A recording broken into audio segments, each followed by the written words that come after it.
Bismillahirrahmanirrahim. Assalamualaikum warahmatullahi wabarakatuh. Alhamdulillahi rabbil alamin. Wabihi nasta'inu ala umuri dunya wad din. Wassalatu wassalamu ala ashrafil anbiya wal mursalin. Wa ala alihi wa sahbihi wa man sara ala nahjih wa tamassaka bi sunnatihi ila yaumiddin.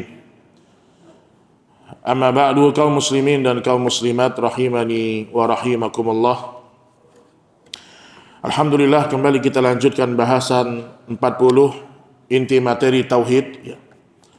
Dan insyaallah sekarang kita masuk pada al-faidatul ashirah, faedah yang ke-10, yaitu tentang fadlu la ilaha illallah, yaitu berkaitan dengan keutamaan la ilaha illallah. Baik, disebutkan di sini oleh penulis kitab, annaha sababu mani'in lil khuludi finnar liman istahaqqa dukhulaha. Disebutkan di antara keutamaan la ilaha illallah yang pertama, dia merupakan sebab seorang terselamatkan dari kekalnya siksa di neraka Allah Subhanahu wa taala. Artinya seorang yang bertauhid dan tauhidnya dinilai benar oleh Allah Subhanahu wa taala, tauhidnya dinilai sah oleh Allah Subhanahu wa taala, maka ada jaminan dari Allah Subhanahu wa taala dia tidak akan kekal dalam api neraka. Ini di antara akidah Ahlus Sunnah wal Jamaah. Jaa fi hadits syafaati anna Nabiy sallallahu alaihi wasallam qala wa yakhruju minan nar man qala la ilaha illallah wa fi qalbihi waznu dzarratin min khairin.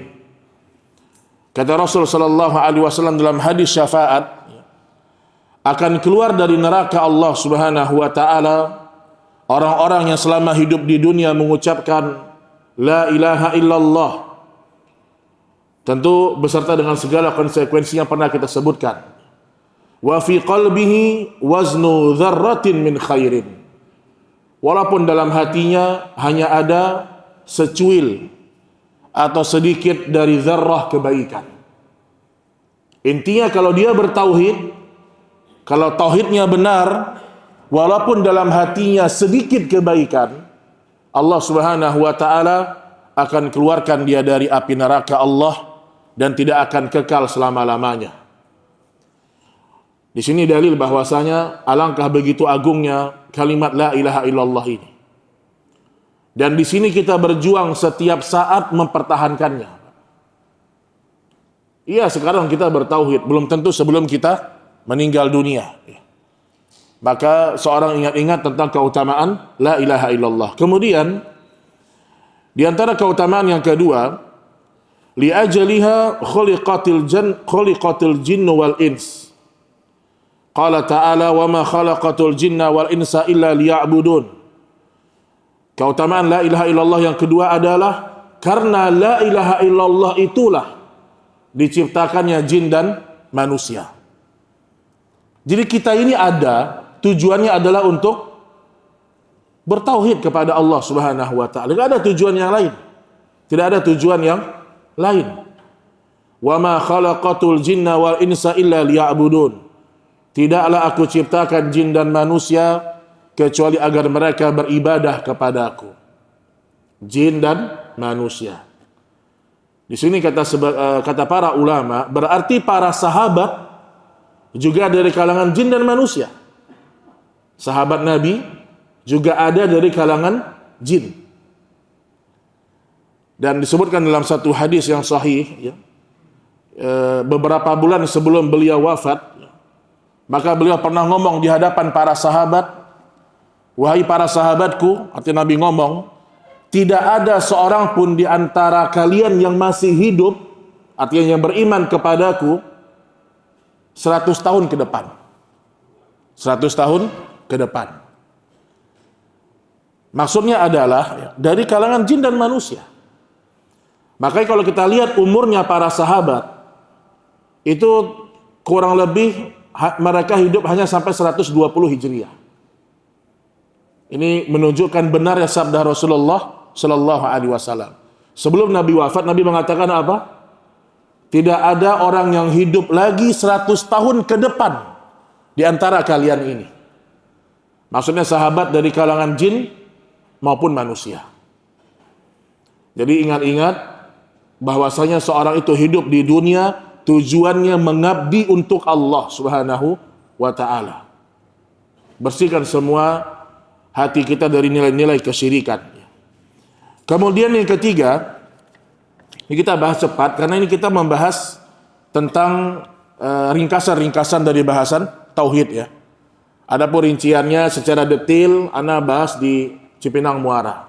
Ini hanya sekedar ringkasan-ringkasan inti dari materi tauhid. Ada 40 materi.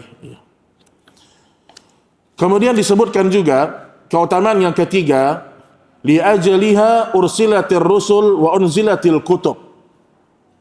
Di antara keutamaan la ilaha illallah, karena itulah Allah turunkan yang namanya para rasul dan Allah turunkan Alkitab bersamanya.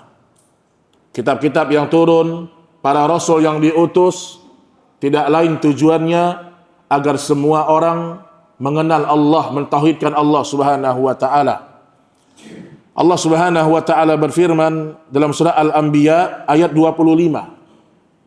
Wa ma arsalna min qablika min rasulin illa nuhi ilaih annahu la ilaha illa ana fa'budun.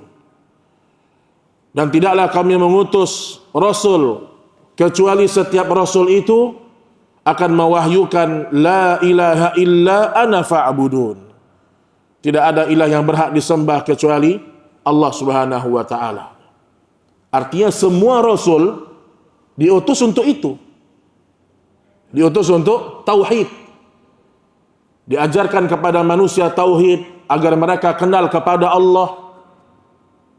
Dan setiap para rasul, Allah sebutkan dalam Al-Quran, huwallazi arsala rasulahu bil huda wa dinil haq.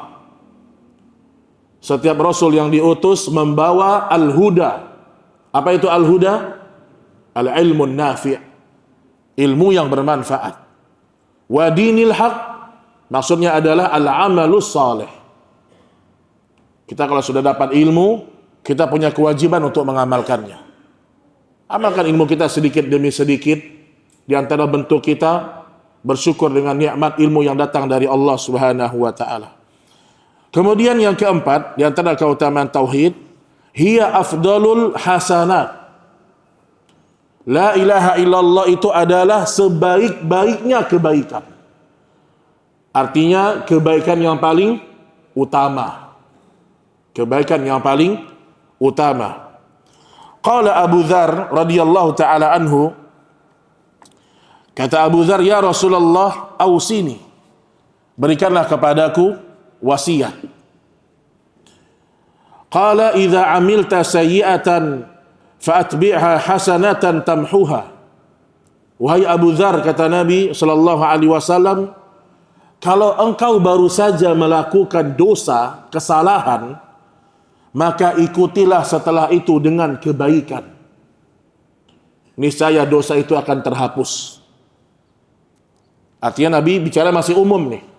Kalau engkau melakukan kesalahan, segera lakukan kebaikan. Karena kebaikan yang engkau lakukan setelahnya menghapuskan dosa sebelumnya. Kemudian kata Abu Dzar, ya Rasulullah, aminal hasanati la ilaha illallah. Apakah la ilaha illallah itu merupakan kebaikan juga? Apakah di antara kebaikan la ilaha illallah? Artinya Abu Dzar ingin tahu, orang kalau disebutkan kebaikan, mungkin yang terbayang hanya hubungan antara manusia dengan manusia, gitu loh. Bukan hanya sedekah, bakti sama orang tua, menolong orang. Ditanya sama Abu Dzar, wahai Rasulullah, apakah kebaikan itu termasuk keyakinan hati seseorang terhadap la ilaha illallah? Maka jawaban Nabi sallallahu alaihi wasallam, hiya afdalul hasanat.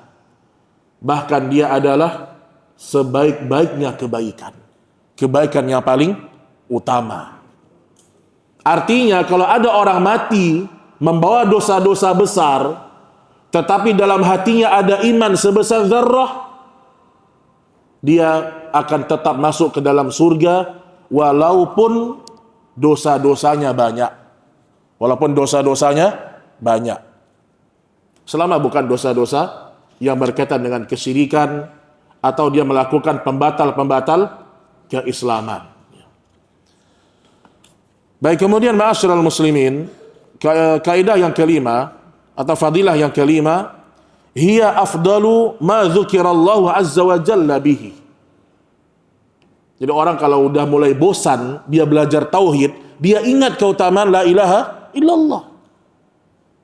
Hatinya mulai bosan, mulai merasa gersang, dia baca lagi. Apa yang saya dapatkan kalau saya bertauhid? Apa yang saya dapatkan kalau dalam hati saya ada iman? Maka dia ulang-ulang ilmu tersebut. Apa kata Nabi sallallahu alaihi wasallam? Wa khairu ma qultu ana wan nabiyyun min qabli. Sebaik-baiknya ucapan yang pernah aku sampaikan, aku ucapkan. Dan sebaik-baiknya ucapannya para nabi sebelumku. Mereka semua mengatakan la ilaha illallah wahdahu la syarikalah lahul mulku wa lahul hamdu wa huwa ala kulli syai'in qadir. Ini zikir ini sebaik-baiknya zikir. Tidak ada yang lebih afdal daripada zikir yang seperti ini. Dan Nabi sebutkan bahwasanya aku dan para anbiya sebelumku telah menjadikan ini sebagai zikir yang paling utama. Jadi kalau ada ustadz, kiai, habib, dia tulis zikir-zikir tertentu, kemudian dia bilang ini zikir yang paling afdal, pendusta dia itu. Dia pendusta, pembohong. Dan kasihan ya, sebagian kaum muslimin justru dengan zikir-zikir yang kayak gini mereka remehkan. La ilaha illallah wahdahu la syarikalah lahul mulku wa lahul hamdu wa huwa ala kulli syai'in qadir. Justru diremehkan. Justru diremehkan sama mereka. Makanya rugi orang yang tidak mengamalkan sunnah, dan rugilah orang yang tidak mau ikut dengan apa yang Nabi sebutkan. Ikhwatal iman, Abdullah bin Mas'ud radhiyallahu taala anhu, beliau pernah menyebutkan 3 nasihat yang ini harus selalu kita ingat ini. Apa kata Ibnu Mas'ud? Ittabi'u wa la tabtadi'u faqad kufitum. Kalau perlu antum hafalkan ini. Coba diulang lagi. Ittabi'u, coba. Wa la tabtadi'u. Sekali lagi, coba. Ittabi'u wa la tabtadi'u faqad kufitum. Nah, tahu artinya apa? Jangan senyum-senyum aja tuh. Apa artinya? Ittabi'u, ikuti.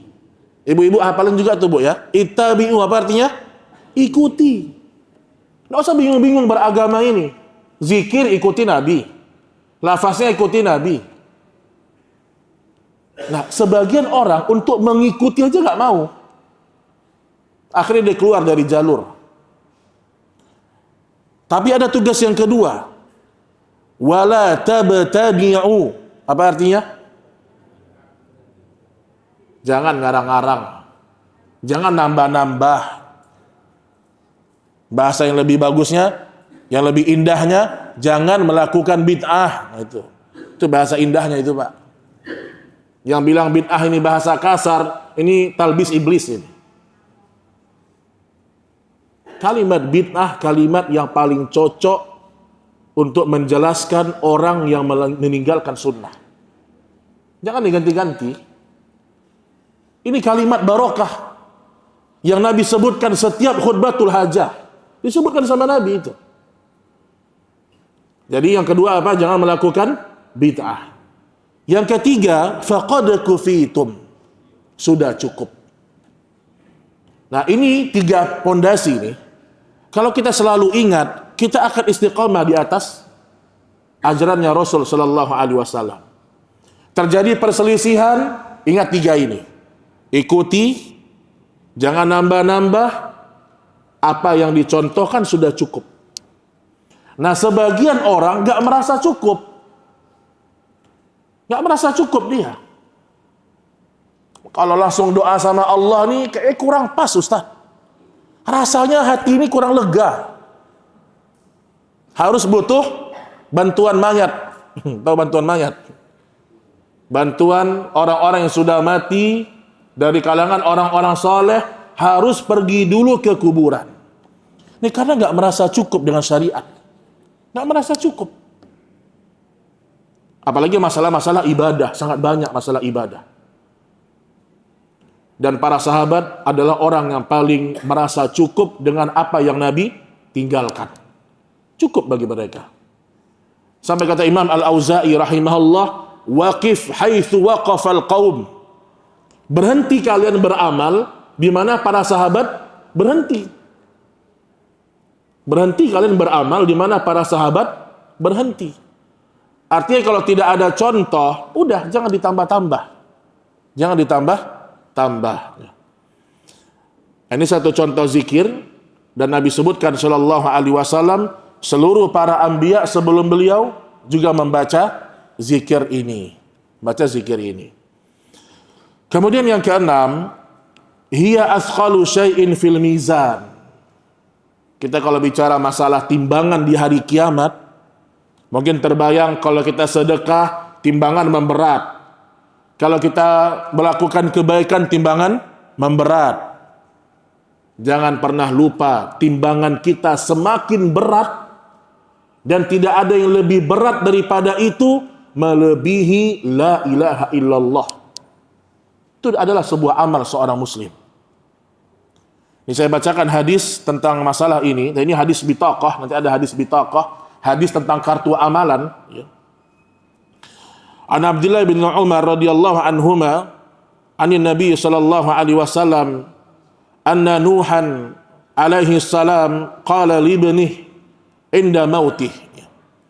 Pernah Nabi Nuh alaihi salam berkata kepada anaknya sebelum kematiannya, amuruka bila ilaha illallah. Wahai anakku, aku perintahkan engkau untuk mentauhidkan Allah, meyakini la ilaha illallah, mengucapkannya, mengamalkannya. Fa inna samawati sab' wal ardina sab'. Sesungguhnya 7 langit dan 7 bumi. Bayangkan itu, 7 langit, 7 bumi. Lau wudi'at fi kiffah. Kalau ditimbang di satu neraca timbangan. Wa wudi'at la ilaha illallah fi kiffah. Dan ditimbang la ilaha illallah di timbangan yang satunya. Di sini para ulama khilaf. Ada yang mengatakan timbangan di hari kiamat ada 2 berdasarkan hadis ini. Karena Nabi mengatakan ditimbang 7 lapis langit, 7 lapis bumi, 1 neraca. Ada kemudian ditimbang kalimat la ilaha illallah di neraca yang satunya lagi. Sehingga sebagian ulama mengatakan timbangan di hari kiamat memang ada 2 neraca. Tapi sebagian mengatakan tidak, 1 neraca saja. 1 neraca saja. Wallahu a'lam ya. Namun intinya ada pendapat-pendapat yang seperti itu ya. Anda bisa bayangkan 7 lapis langit ditimbang, 7 lapis bumi ditimbang, di sebelahnya ditimbang la ilaha illallah. Rajahat bihinna la ilaha illallah. Walau anna samawati sab'a wal ardina sab'a kunna halqatan mubhamatan qasamathunna la ilaha illallah. Niscaya kalian akan mendapatkan kalimat la ilaha illallah itu lebih berat daripada timbangan 7 lapis bumi, 7 lapis langit. Apa enggak dahsyat la ilaha illallah itu, Pak? Apa enggak mau kita memperdalam la ilaha illallah itu? Timbangan yang paling berat di hari kiamat kalimat tauhid.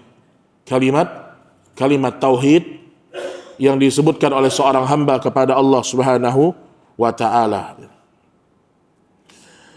Baik, kemudian ada hadis berikutnya, hadis bitaqah, di mana Rasul sallallahu alaihi wasallam bersabda, faqad qala an-nabiy sallallahu alaihi wasallam, sayukhallasu rajulun min ummati ala ru'usil khalaiq yaumal qiyamah, fayanshuru alaihi 99 sijillan, kulla sijillin maddal basar. Yang bawa kitab bisa dilihat ya, di halaman 55 atau terjemahannya di halaman 60 karena hadisnya panjang ini, halaman 60. Seorang laki-laki dari umatku akan diselamatkan di hadapan manusia pada hari kiamat kelak. Lalu Allah membuka 99 buku catatan amalnya. Maksudnya adalah catatan yang berisi keburukan. Jadi setiap ketika buku itu dibuka, maddal basar, maka lebarnya catatan tersebut sepanjang mata memandang. Subhanallah. Kita nggak tahu ya bagaimana dahsyatnya hari itu. Masing-masing kita akan diberikan catatan amal, ketika dibuka maddal basar, sejauh mata memandang lebarnya catatan amal tersebut. Kemudian Allah Subhanahu wa taala berfirman, kata Allah Subhanahu wa taala, apakah engkau atunkiru syai'an min hadza adlamaka katibati khafidhun? Apakah engkau mengingkari catatan amalmu? Apakah malaikat pencatat telah menzolimimu? Jadi besok kita akan membaca catatan kita, kemudian Allah tanyakan sama kita, hal zalamaka katabatil hafidhun? Apakah malaikatku yang mencatat melakukan kezaliman kepadamu? Fayaqul, maka dia akan mengatakan, la ya Rabb, tidak ada kezaliman ya Rabb. Fayaqul afalaka udhrun aw hasanah? Kemudian Allah mengatakan, apakah engkau punya alasan? Apakah engkau punya kebaikan yang lain? Artinya dia sudah putus asa nih Pak. Ketika dia buka catatan keburukan, jadi sudah putus asa. Ya udah, saya mungkin masuk neraka aja udah nih, udah nggak ada kesempatan lagi. Kemudian disebutkan di sini, fayaqul bala innalaka indana hasanatan wa innahu la zulma alaikal yaum. Ketika dia sudah putus asa, dia sudah merasa akan masuk neraka, maka Allah mengatakan kepada dia, innalaka indana hasanah. Di sisi kami engkau masih punya kebaikan. Ketika dia sudah putus asa, Allah memberikan kabar gembira kepada dia. Di sisiku engkau masih ada kebaikan. Dan dikatakan, wa innahu la zulmu alaikal yaum. Hari ini engkau tidak akan dizolimi sama sekali. Fayukhriju lahu bitaqatan fiha.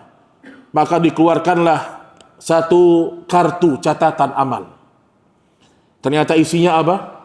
Asyhadu an la ilaha illallah wa anna Muhammadan abduhu wa rasuluh. Uhdur waznak. Ternyata orang ini orang bertauhid, tapi dosanya banyak.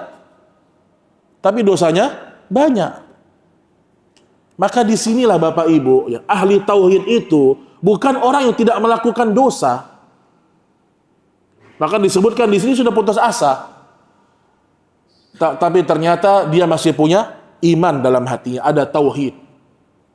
Kemudian kata Allah, uhdur waznak, timbang lagi. Ditimbang lagi. Ya Rabbi, ma hadhil bitaqah ma'a hadhihi sajillat. Fayaqul innaka la tuzlam. Kata dia, ya Allah, ini kartu catatan apa ya Allah? Allahnya mengatakan kepada dia, engkau tidak akan dizolimi, kata Allah. Udah 2 kali Allah mengatakan, engkau tidak akan dizolimi. Ini sama seperti hadis kursi di mana Allah mengatakan, ya ibadi, inni haramtu zulma ala nafsi wa ja'altu bainakum muharraman fala tadzalamu. Wahai hamba-hambaku, aku telah mengharamkan kezoliman untuk diriku dan aku telah mengharamkan kezoliman di antara kalian semuanya. Fala tadzalamu, maka jangan sampai saling zalim menzolimi. Makanya Syekh Sulaiman Al-Ashqar, beliau pernah mengatakan ketika mensyarah tentang hadis-hadis neraka, akhirat gitu. Beliau mengatakan, ketika membaca masalah neraka Allah, di situ menunjukkan keadilannya Allah. Ketika membaca tentang surga Allah, di situ menunjukkan rahmat dan ampunan Allah. Neraka itu bukti adilnya Allah Subhanahu wa taala. Baik, kemudian fatudha as-sijillatu fi kiffah wal bitaqatu fi kiffah fatashatil sijillat wa thaqalatil bitaqah qala wala yathqul syai'un bismillahirrahmanirrahim. Kemudian setelah itu ditimbanglah, catatan besar itu diletakkan pada salah satu neraca, dan kartu amal tersebut diletakkan di neraca lainnya. Ternyata catatan yang besar itu lebih ringan timbangannya, sedangkan kartu catatan ini, kartu la ilaha illallah ini lebih berat. Subhanallah. Tadi catatan yang maddal basar itu, sejauh mata memandang, ditimbang la ilaha illallah, ternyata lebih berat la ilaha illallah. Kemudian Nabi Shallallahu Alaihi Wasallam mengatakan, tidak ada sesuatu pun yang lebih berat timbangan dibandingkan nama Allah yang Maha Pengasih lagi Maha Penyayang.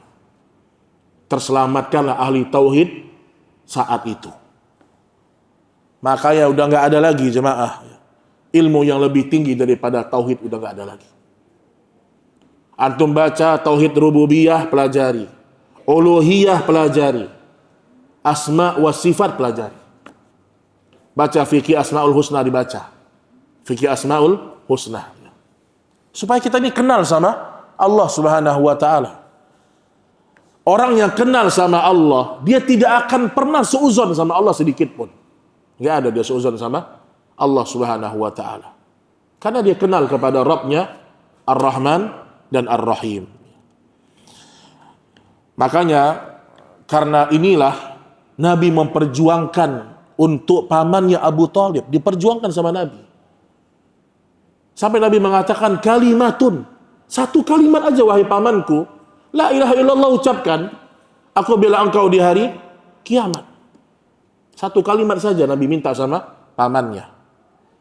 Tapi innaka la tahdi man ahbabta walakin Allah yahdi man yasha. Hidayahnya datang dari Allah Subhanahu wa taala, dan kita enggak bisa memberikan hidayah kepada orang yang kita cintai. Kemudian yang ketujuh, ya, disebutkan di antara fadilah la ilaha illallah, ya, disebutkan di antaranya wahia a'la syu'abil iman. Dia merupakan cabang iman yang paling tinggi. Iman ini kan banyak cabangnya. Dan ada hadis khusus menjelaskan masalah itu. Ada iman memiliki banyak cabang. Bahkan yang paling rendahnya apa? Imatatul adza anit thariq. Serendah-rendahnya cabang keimanan, kalau ketemu dengan gangguan di jalan, disingkirkan gangguan itu. Itu selemah-lemahnya iman. Imatatul adza anit thariq. Kita sedang menuju masjid, tiba-tiba lihat ada batu besar di jalan. Kita singkirkan supaya orang nggak kena batunya. Perbuatan menyingkirkan ini itu selemah-lemahnya atau serendah-rendahnya keimanan. Artinya kalau kita cuek dengan hal seperti itu, iman kita terlalu rendah berarti. Jadi muslim kalau sedang rendah-rendahnya imannya, minimal dia nggak menyakiti orang lain. Minimal dia nggak mengganggu orang lain. Itu seminimal serendah-rendahnya iman itu, Pak. Imatatul adza anit thariq. Baik, kemudian disebutkan oleh Rasulullah sallallahu alaihi wasallam dalam hadis Abu Hurairah, al-imanu bid'un wa sab'un aw bid'un wa sittuna syu'bah fa afdaluha qawlu la ilaha illallah. Iman itu ada 70 cabang atau ada 60 cabang, dan yang paling afdalnya, yang paling utamanya adalah qaulu la ilaha illallah. Di sini Nabi sebutkan apa? Qaulu. Berarti iman akan diakui harus ada pengucapan, harus diucapkan. Kan ada 3 itu. Yang namanya iman, qaulu bil lisan. Harus mengucapkan dengan lisan. Masuk Islam harus mengatakan kalimat syahadat. Qaulu bil lisan. Nah, ingat teman-teman, kalau seorang bisa masuk Islam karena lisannya, maka Islamnya juga bisa batal karena lisannya.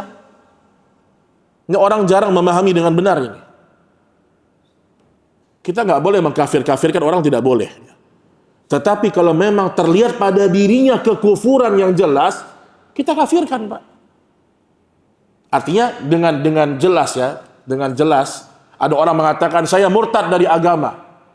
Misalnya begitu dia bilang, kafir dia. Ketika dia mengucapkannya dengan lantang, dengan keyakinan, dengan ucapan lisan, batal keislaman dia. Batal. Nggak perlu kita bilang, oh kita cross check dulu, mungkin dia, itu sudah zahir terlihat. Kecuali hal-hal yang memang memiliki rincian-rincian. Artinya orang masuk Islam dengan lisan, bisa batal Islamnya dengan lisan. Ini yang pertama. Kemudian termasuk iman adalah apa? A'mal al-jawarih. Beramal dengan anggota badan. Harus ada amalan. Salat, zakat, puasa. Dan yang ketiga, dia meyakini membenarkan dalam hatinya. Tasdik, dia benar-benar membenarkan. Makanya derajat siddiq itu di bawah para anbiya. Allah mengatakan ma'an nabiyyin wasiddiqin wasyuhada wassalihin. Ini urutannya nih. Setelah para nabi, derajat di bawahnya apa? Siddiq. Orang-orang yang membenarkan. Dan yang paling besarnya adalah Abu Bakar radhiyallahu ta'ala anhu wa ardhah. Itu dia yang ke-7. Kemudian yang ke-8, ini keutamaan yang terakhir dalam kitab ini, disebutkan hiya sababun litafrijil kurabat. Orang kalau mentauhidkan Allah, mengucapkan la ilaha illallah berserta dengan konsekuensinya, maka itu akan membebaskan dia dari banyak permasalahan. Jadi sebab terbebas dari kesusahan. Hidup kita ini susah, tapi dengan kalimat tauhid bisa selesai. Disebutkan di sini, famin fadailiha annaha sababul a'zamu litafriji kurabatid dunya wal akhirah wa daf'i uqubatihima. Di antara sebab yang paling utama mengangkat kesusahan itu adalah dengan la ilaha illallah. Wa kadza lima kana Yunus alaihi salam fi batnil hut fanada fi dhulumati alla ilaha illa anta subhanak inni kuntu minadh zalimin. Disebutkan kisah tentang peristiwa Nabi Yunus ketika ditelan perut ikan paus. Ketika awalnya kan di atas kapal, kemudian ya harus ada orang yang loncat, diundi. Pertama diundi keluar nama Nabi Yunus. Tapi orang-orang ini nggak enak, nyuruh Yunus udah loncat, nggak enak karena dia seorang nabi. Kemudian diundi lagi, keluar lagi nama Nabi Yunus. Orang juga tidak enak menyuruh dia loncat dari kapal. Dikeluarkan lagi yang ketiga, Nabi Yunus juga yang keluar. Nabi Yunus sadar diri, dia loncat. Ditelan perut ikan paus. Nah, Allah sebutkan di antara zikir yang Nabi Yunus ucapkan ini, la ilaha illa anta subhanak inni kuntu minadh zalimin. Tidak ada ilah yang berhak disembah kecuali Engkau, maha mulia. Sesungguhnya aku termasuk orang-orang yang melakukan kezaliman. Makanya kita kalau mendapatkan banyak problem, banyak masalah, kesusahan, baca zikir ini. La ilaha illa anta subhanak inni kuntu minadh zalimin. Atau zikir-zikir yang lain, la haula wala quwata illa billah. Pernah enggak antum praktekkan? Pernah enggak? Sedang naik motor kan, SIM tinggal, Masya Allah. Dompet enggak bawa, polisi di depan, Masya Allah. Baca zikir, la ilaha illa anta subhanak inni kuntu minadh zalimin. la ilaha illa anta. Oh, ternyata lewat, berhasil. Ini contoh ringan aja. Dan saya dulu pernah kisahkan juga di sebagian masjid. Waktu umrah, ada salah seorang supir dari India. Dia memacu bisnya karena terlalu kencang, kena denda 40 juta dia. Atau 60 juta lah. Biasanya denda dikasih ke supir yang bayar. Tapi ini supir ini Masya Allah ya. Semenjak dia kena denda sampai ke gerbang Mekah, dia hanya zikir aja. La haula wa la quwata illa billah, la ilaha illa anta subhanak inni kuntu minadh dhalimin. Terus dia baca sambil nyupir. Ternyata ditelepon sama bosnya, udah ente nggak usah bayar, ditanggung sama perusahaan. Dan ini kasusnya jarang-jarang ditanggung sama perusahaan.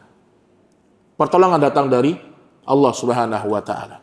Maka Imam Al-Qurtubi ya, ketika disebutkan firman Allah, la labitha fi batnihi ila yaumi yub'atsun. Seandainya Yunus itu dia tidak bertasbih kepada kami di perut ikan, dia akan terus menetap sampai hari kebangkitan. Subhanallah. Makanya kita biasakan untuk mengucapkan kalimat-kalimat tauhid dalam setiap aktivitas kita. Baik, ini dia Bapak Ibu yang dirahmati Allah Subhanahu wa taala, faedah yang ke-10, al-faidatu al-ashirah. Isya jam berapa jemaah? 1 menit lagi. Baik.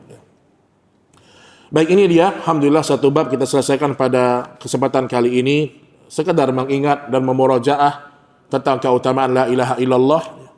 Mungkin sebelum kita akhiri, kita sampai isya saja cukup insyaallah taala. Kalau ada pertanyaan dipersilakan Bapak Ibu sekalian. Fadhal. Ya.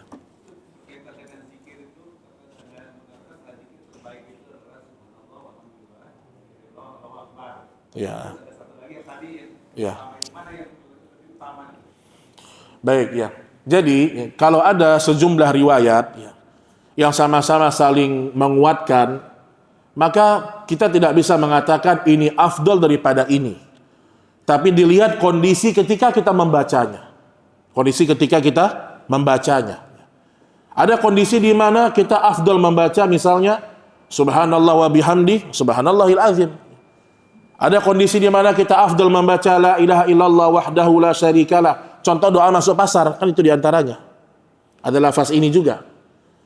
Jadi sesuaikan semua dengan kondisi dan keadaan. Kondisi dan keadaan. Dan itu saling menguatkan satu sama lainnya. Jadi itu tidak ada masalah. Tapi yang masalah, orang menganggap ada zikir yang lebih afdol daripada ini. Ini jadi masalah. Ini jadi masalah. Baik, wallahu a'lam bishawab. Kita azan dulu. Tadi saya sudah izin. Biasanya azan sampai iqamah berapa? 10 menit kan? Nah, kita pakai untuk tanya jawab sedikit kalau ada pertanyaan ya. Menjelang iqamah. Wallahu ta'ala a'lam bishawab. Walhamdulillahi rabbil alamin. Alhamdulillah wassalatu wassalamu ala rasulillah wa ba'd. Berapa menit itu Pak? 10 menit? 11 ya, kan lumayan kan? Daripada antum ngobrol-ngobrol nggak jelas kan? Tayyib ya. Ini dia tentang keutamaan la ilaha illallah yang bisa kita bahas pada pertemuan kali ini ya. Baik, kalau ada pertanyaan dipersilakan Bapak Ibu sekalian, pertanyaan yang lain silakan. Ya, fadhil Pak.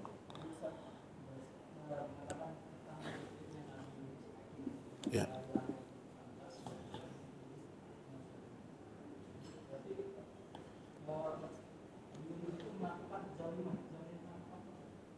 Iya. Iya, pertama, ya ini bagus ya. Pertama, ya. Nabi Yunus ketika dia mengatakan la ilaha illa anta subhanak inni kuntu minadh dhalimin. Ya. Pertama, sebelum kita bahas apa kezaliman yang dia anggap, tentu pertama semua para anbiya mereka tidak pernah mensucikan diri mereka. Makanya Abu Bakar juga demikian. Abu Bakar belajar dari para anbiya. Makanya Abu Bakar ketika pernah minta doa sama Nabi, maka Nabi ajarkan, kamu baca doa ini yang ada kalimatnya zulman katsira. Sesungguhnya aku telah banyak melakukan kezaliman yang banyak, kezaliman yang besar. Itu Abu Bakar. Karena Abu Bakar belajar dari para nabi. Artinya belajar dari Nabi Shallallahu Alaihi Wasallam. Semua para nabi tidak pernah merasa dirinya suci. Dilarang oleh Allah dalam Al-Quran.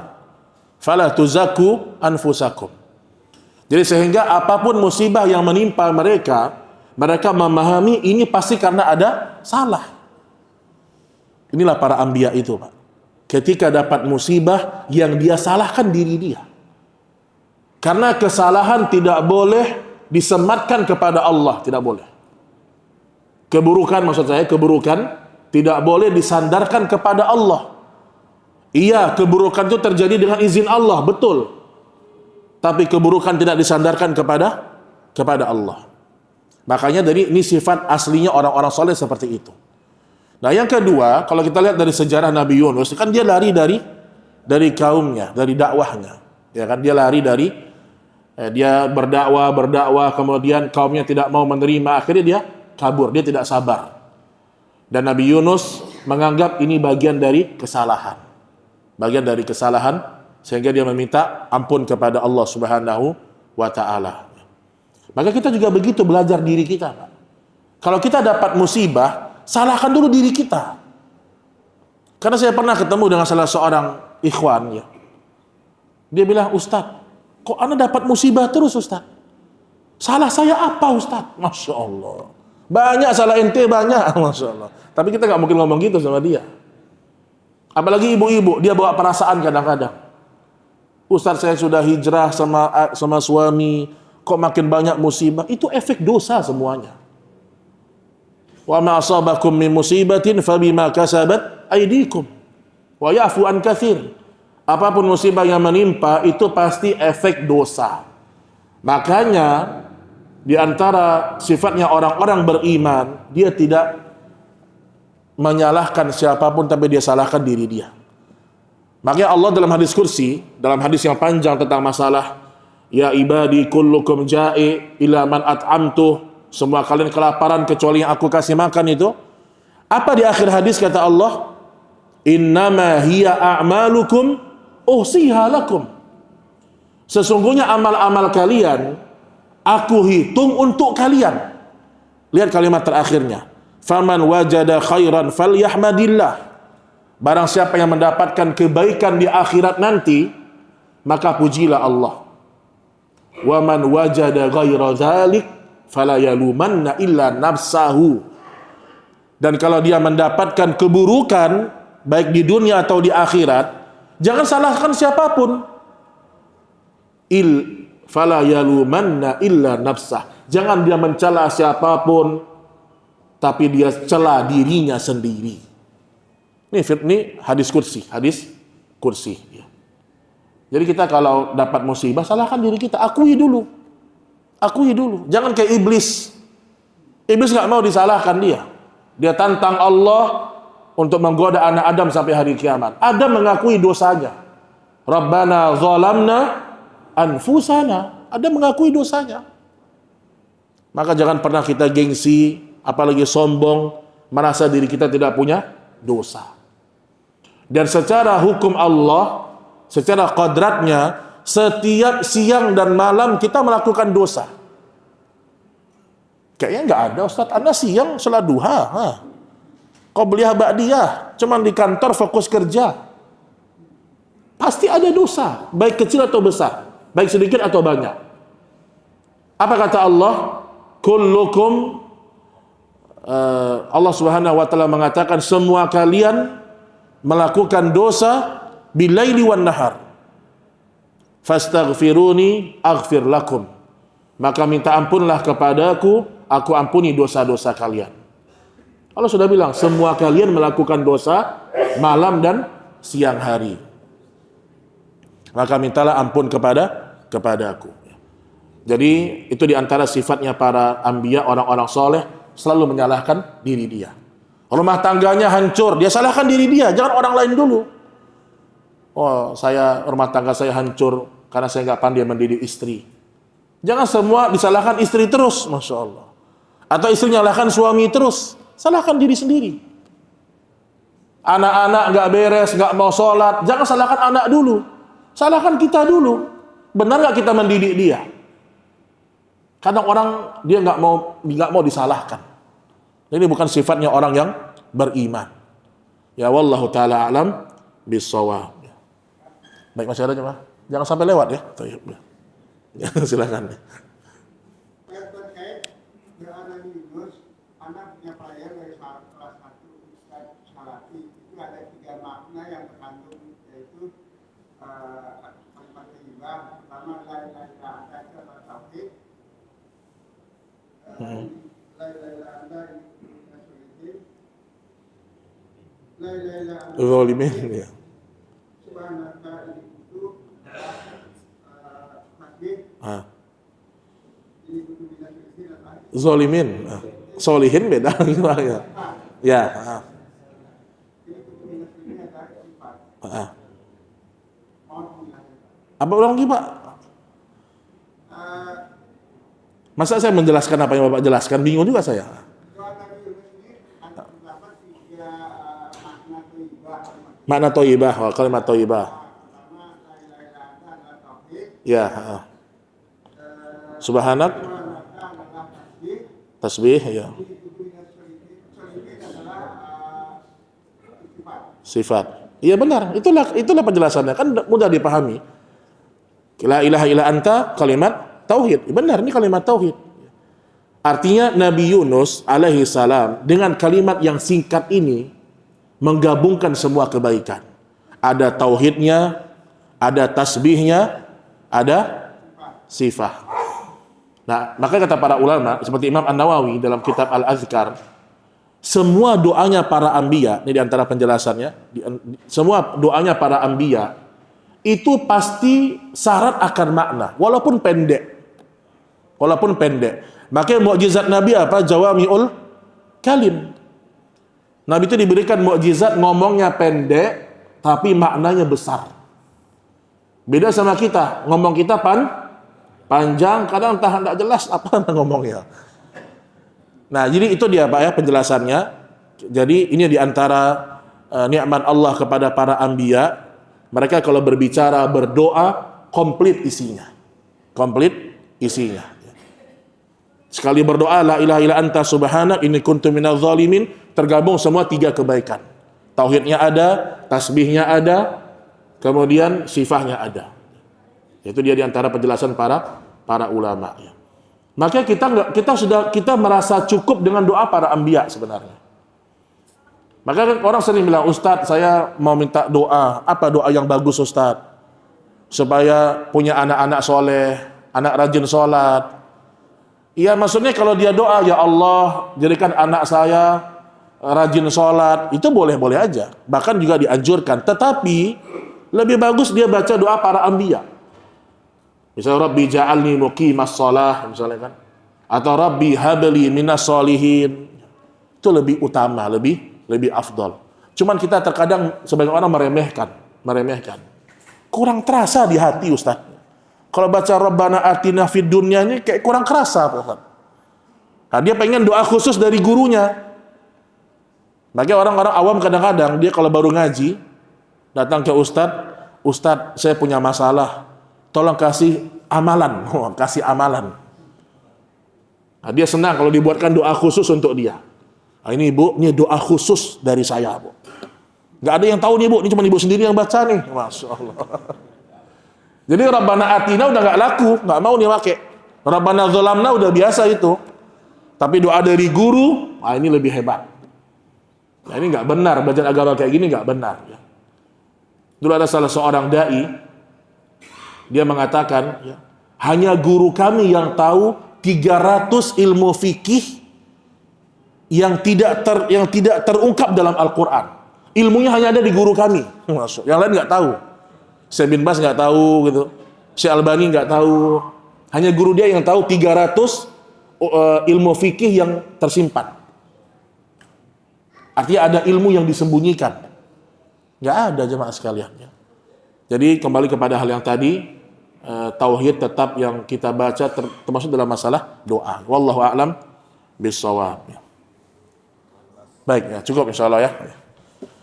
Sebenarnya kita biasa sampai Isya kita lanjut, cuman ada kegiatan jam 8, jadi kita nanti kalau ada waktu kosong habis Isya kita lanjut biasanya, tapi ini karena ada acara jam 8 jadi kita cukupkan insyaallah taala.